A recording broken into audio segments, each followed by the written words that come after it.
বাংলাদেশ আওয়ামী লীগ ছাত্রলীগকে বিপ্লবী ভয়ঙ্কর হয়ে ফিরে আসতে হবে। সেই কাজটাই বিএনপি কাজ আমার কথাটা সত্য প্রমাণ করে দিতেছে। তবে আমি বলে দেই, তারা ব্লান্ডার করে ফেলেছে। বিএনপির তারেক রহমানের যে উপদেষ্টা রইল গবেট, আর মন্ত্রী পরিষদ মহাগবেট। মুসলেখা সরকার মনে করতেছে যে বাংলাদেশ আওয়ামী লীগকে নিষিদ্ধ করে তারা 5 বছর চালায় ক্ষমতায় থাকবে, আর 5 বছর ক্ষমতায় থাকলে আওয়ামী লীগ নামে কোনো দল থাকবে না। আমি সে বলে দিলাম, বিএনপি যদি 10 বছরের ক্ষমতায় থাকে আওয়ামী লীগকে নিঃশেষ করতে পারবে না। আওয়ামী লীগ ফিরে আসবেই। কারো বাবার ক্ষমতা নাই, কারো মায়ের ভাতারের ক্ষমতা নাই বাংলাদেশ আওয়ামী লীগকে ঠেকায়। ওই সেনাবাহিনী ওয়াকারের মায়ের ভাতারের ক্ষমতা নাই। তারেক রহমানের নামটা নিলাম না, ঠিক আছে, তার মা মারা গেছে কিছুদিন আগে। তারেক রহমানের বাবারও ক্ষমতা নাই যে বাংলাদেশ আওয়ামী লীগ নিষিদ্ধ করে। ওই মেজর হাফিজের বাবার ক্ষমতা নাই নিষিদ্ধ করে কি আওয়ামী লীগ। এই জামাতের আমিরের বাবার ক্ষমতা নাই আওয়ামী লীগ নিষিদ্ধ করে এই দেশে টিকে থাকতে পারবে। বরং তারা তাদের নিজেদের রাজনীতির কবর রচনা করে ফেলেছে। এরা জানেই না যে গর্ত খুঁড়তেছে এই গর্তের মধ্যে তারা প্রত্যেকেই পড়বে। অবশ্য আওয়ামী লীগের একটা বদগুণ আছে, আমরা তো তখন অনেকে সমালোচনা করলাম। আওয়ামী লীগের একটা বদগুণ হইলো, আওয়ামী লীগ যখন ক্ষমতা থেকে পড়ে যায় সবাইকে নিয়ে পড়ে। এটা আমি বলি নাই, এটা বলেছেন গফফর চৌধুরী, আমাদের বিশিষ্ট বুদ্ধিজীবী এবং আওয়ামী লীগের থিঙ্ক ট্যাঙ্ক হিসেবে। তিনি বলছেন যে আওয়ামী লীগ যখন ক্ষমতায় যায় একাই যায়, কিন্তু ক্ষমতায় যায় একা যায়, কিন্তু যখন পড়ে যায় সকলকে নিয়ে যায়। তো আবার ক্ষমতায় গিয়ে এমন হইতে পারে যে আবার তাদের সাথেই গাইঠে পিড়িতেটা বেশি করতে পারে। কিন্তু এখন যদিও বলে না এই বাড়ি লাল বদল হলে তারাও, আমার অবশ্য বলে না, কারণ আমি লাল বদল ছিলাম না, কোনোভাবে তার প্রমাণ করতে পারবে না, কারণ আমি 5 তারিখের আগে থেকে বকর বকর করতেছি এরকম নিজের খেয়ে। তার জন্য তো আমাকে আসতে হয়েছে, সত্য হয়েছে। 5 তারিখের আগে তেমন বলতে পারবো না, ফরিদ তুই 5 তারিখের পরে বদল ছিলি। আমি 5 তারিখের আগে থেকেই এই তথাকথিত যে আন্দোলন ছিল জুলাই আন্দোলনের বিরোধিতা করে আসতাম। তো আমার তো বলতে পারতেছে না। যাই হোক, শুধু একটা লোকের বাদ দেওয়া গালি রাখছে, এটা আমি। তাও আমারে বলে এই শালা তুই আওয়ামী লীগের পক্ষে কথা বলবি না, তুই আওয়ামী লীগের পক্ষে কথা বললে এই হয় সেই হয়, দেখ সেটা অন্য বিষয়। আমি তো আওয়ামী লীগের পক্ষে কথা বলি, আমি মুক্তিযুদ্ধের পক্ষে কথা বলি, বঙ্গবন্ধুর পক্ষে কথা বলি। আমার পক্ষে তো আওয়ামী লীগের পক্ষে চলেই যাবে মুক্তিযুদ্ধের পক্ষে বললে, যাই হোক সেটা অন্য বিষয়। যে লাল বদরদের রাখতে জায়গা দিবে না, কিন্তু একদিন দেখবেন ওই জামাতি বদরদের এরা জায়গা দিবে। আপনার চ্যানেলের মাধ্যমে আমি বলে দিলাম, এটা আপনি আলাদা ডাউনলোড করে রেখে দিবেন। আবার আই এম রিপিটিং, এরা এখন বলতেছে না লাল বদর আসাদ, লাল বদর বাড়ি, কথার কথা লাল বদর অমক, লাল বদর তমক, নীল বদর তমক। আপনি নিশ্চিত থাকেন এই জামাতি সাদা শকুনের বদরদের আওয়ামী লীগের পাশে দেখবেন। আওয়ামী লীগ যেদিন ক্ষমতায় আসবে সেদিন বরং আমারও হয়তো ঢুকতে দিবে না কোনোদিন অভিযোগ। আমার ফরিদের আপনার তো মানে যাদের বিরুদ্ধে লাল বদর হওয়ার অভিযোগ ধরে নিলাম তাদের ঢুকতে দিবে না, দিবেই না, প্রশ্নই আসে না। কিন্তু আমারও ঢুকতে দিব না, ওটা আমি ফরিদ ভালো করে জানি।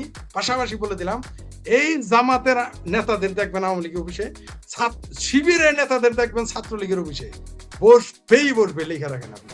এটা আজকে বলে দিলাম, এটা বলার একটা কারণ। আপনার পরিচিত একজন সৈকত হাসান, তিনি লিখেছেন আওয়ামী লীগের মধ্যে কি কোনো গৃহদাহ আছে, নতুবা আওয়ামী লীগ কেন কোনো কর্মসূচি দিচ্ছে না?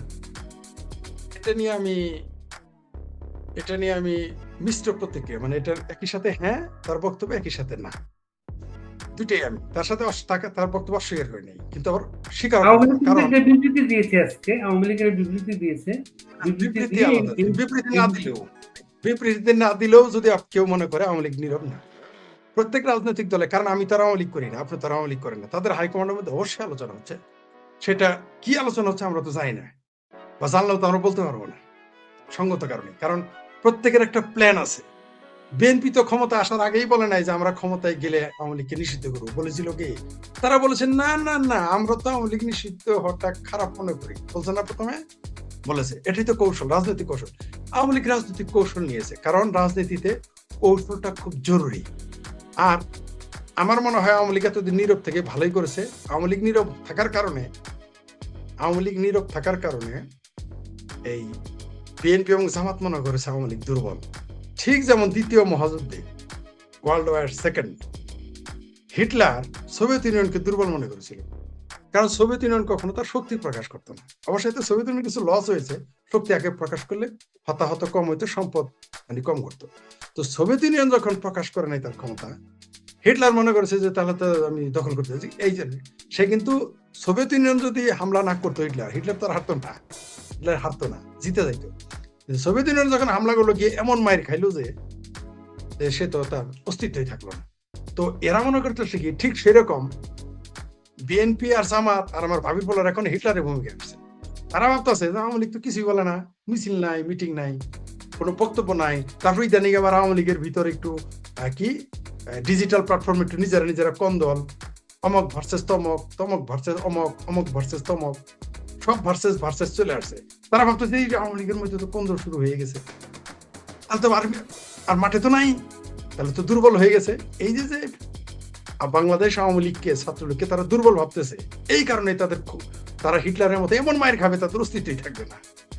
ঠিক এই কাজটা, এই ভুলটা করেছিল হিটলার সোভিয়েত ইউনিয়নকে আক্রমণ। ইতিহাস পড়তে হবে আপনার। বর্তমান অনেকে ইতিহাস পড়তে চান, সমস্যা হলো যে ইতিহাস থেকে কেউ শিক্ষা নেয় না, এটাই হলো ইতিহাসের শিক্ষা।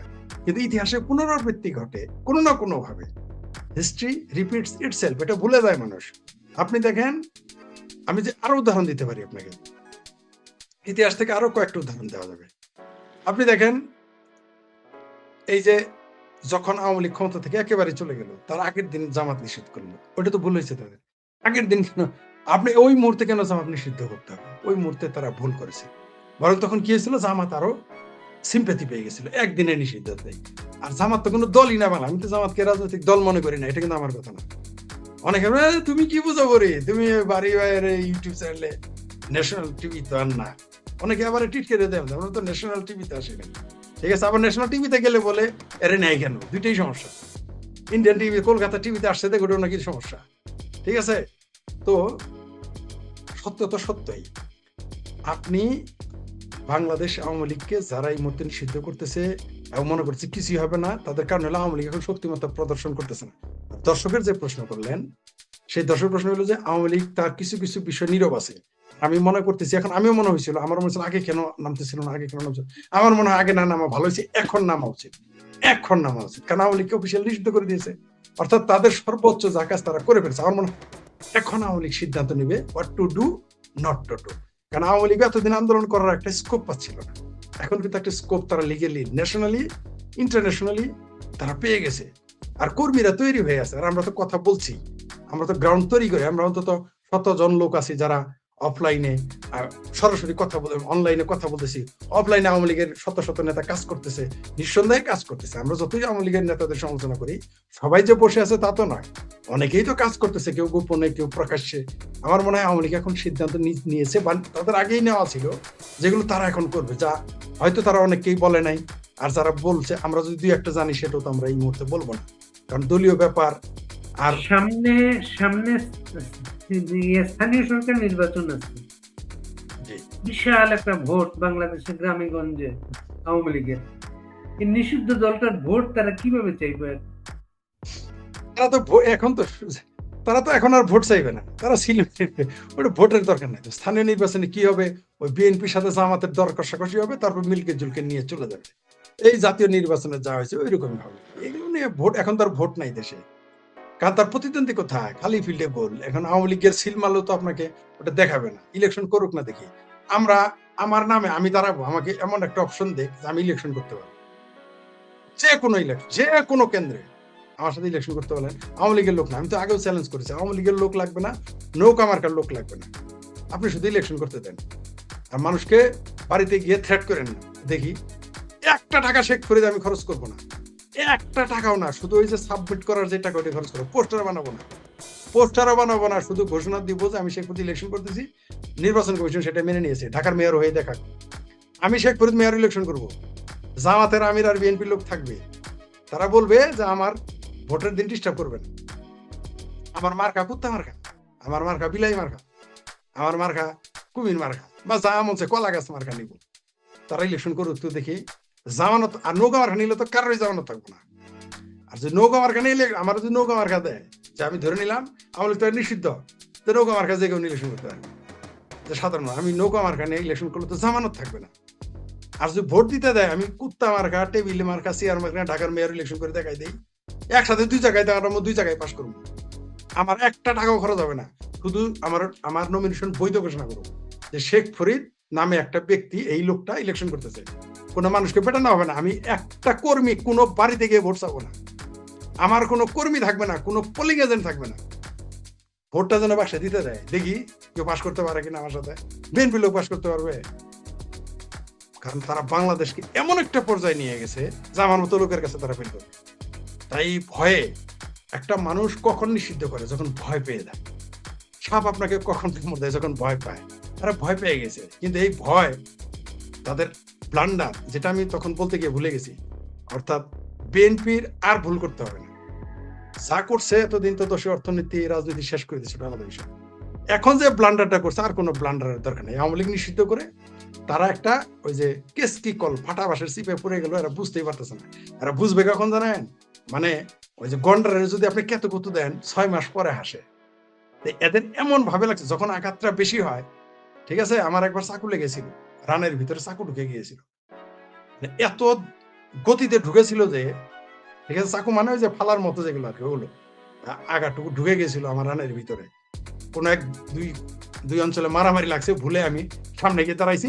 বিপদের কথা হলো যে আমি গিয়ে দাঁড়াইছি আমার প্রতিপক্ষ টিমে, এবং কপাল হইলে যা হয় আমার পক্ষের লোকের ফালায় এসে আমার রানের মধ্যে ঢুকে গেছে, কারণ আমি তো ওই পাশে দাঁড়াই আছি।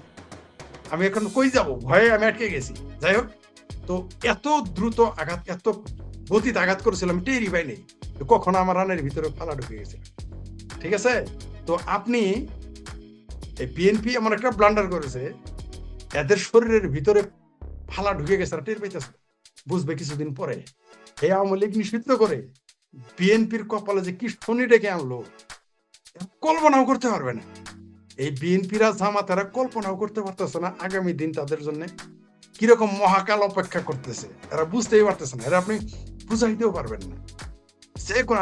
আমি আজকেও 4-5 জন বিএনপির নেতাকে ফোন করেছি, মফস্বল, জেলা, কেন্দ্রীয় নেতারা জবাব দেয় নাই, কারণ হারা ভাবছো তার কথা আমি রেকর্ড করবো। কিন্তু আমি কারো কথা রেকর্ড করি কখনো কখনো, কিন্তু আমি কখনোই তা প্রকাশ করি না। এটা আমার নৈতিকতার বিরুদ্ধে। আমি কেন আমি প্রকাশ করবো? আপনার সাথে আমার শত্রুতা হলেও আমি প্রকাশ করব না, শত্রুতা হলেও না। যেমন আমাদের একটা ঘটনা ঘটেছে, আমি তাদের ব্যক্তিগত পারিবারিক এমন কিছু জানি, যদি বলি অস্তিত্ব বিলীন হয়ে যাবে, তার মুখ দেখাইতে পারবে না, কিন্তু আমি কোনোদিনই বলিনি, বলবো না। যেমন একটা লেখা আগামীকাল লিখবো আমি, সেখানে একটা ব্যক্তিকে আমি সমালোচনা করব, আমি চাইলে তার পরিবারের এমন কিছু জানি ধ্বংস করে দিতে পারি, কিন্তু আমি ব্যক্তিগত আক্রমণে আমি রাজি না। আমি শুধু তার কাজ নিয়েই সমালোচনা করবো, তাকে নিয়ে, তার পরিবার নিয়ে করবো না। কালকে আমার লেখাটা আসবে, একটা বই নিয়ে লেখা আসবে, সেখানে তার সমালোচনা আসবে। একটা জিনিস কি জানেন, এই যে ব্লান্ডারটা করলো আওয়ামী লীগকে নিষিদ্ধ করে, ইয়াহিয়া খান, আইয়ুব খানেরা যা পারে নাই।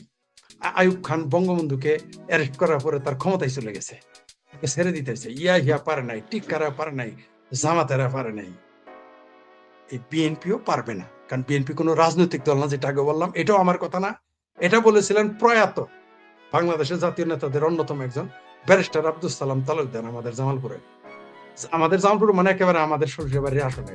তিনি বলেছিলেন জামাত কোনো রাজনৈতিক দল না। আমি শেখ ফরিদ ওইটা বিশ্বাস করি, জামাত কোন রাজনৈতিক দলই না। বরং আওয়ামী লীগের মুখে আমি শুনি নাই জামাত কোন রাজনৈতিক দল না, বিএনপির মুখে শুনেছি আরো কয়েকজন নেতার মুখে। আমি এটা বিশ্বাস করি। বামপন্থীরাও কয়েকজন বলেছেন, জামাতে যে কমরেড জসিমউদ্দিন মন্ডল বলতেন এটা জামাত কোন রাজনৈতিক দল না, বলতেন তিনি। জামাত কোন রাজনৈতিক দল নাই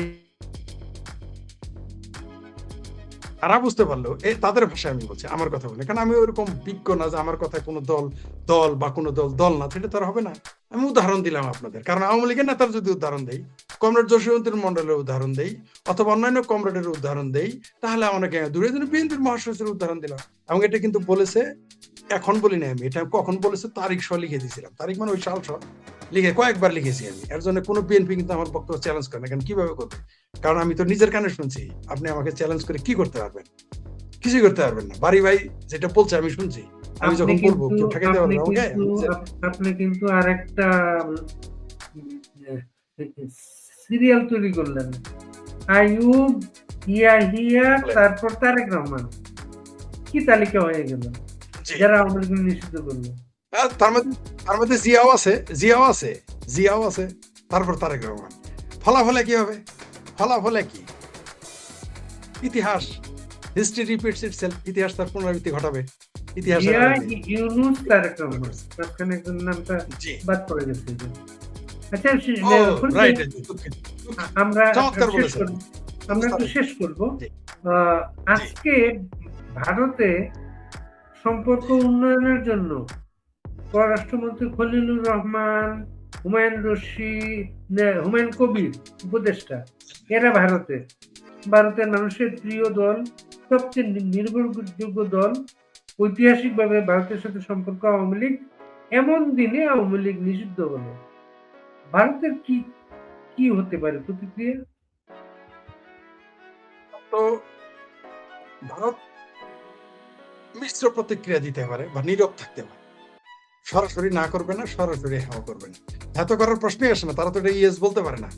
নাটাও সরাসরি এমন একটা সময় নিষিদ্ধ করেছে, আজকেই মিটিং হবে। সুতরাং এই মুহূর্তে কিছু বলবে না ভারত। ভারত হয়তো প্রতিক্রিয়া জানাবে ১ দিন, ২ দিন, ৩ দিন পরে। তো ভারতের আর মানুষ যার নাম ভারতের হুম, মানুষ তো আর কথা বলতে বদার করবে না। না ভারতের মানুষ তো এটা হাসাহাসি করতেছে। ভারতের মানুষ বলবে কেন? এটা সারা পৃথিবী হাসাহাসি করবে।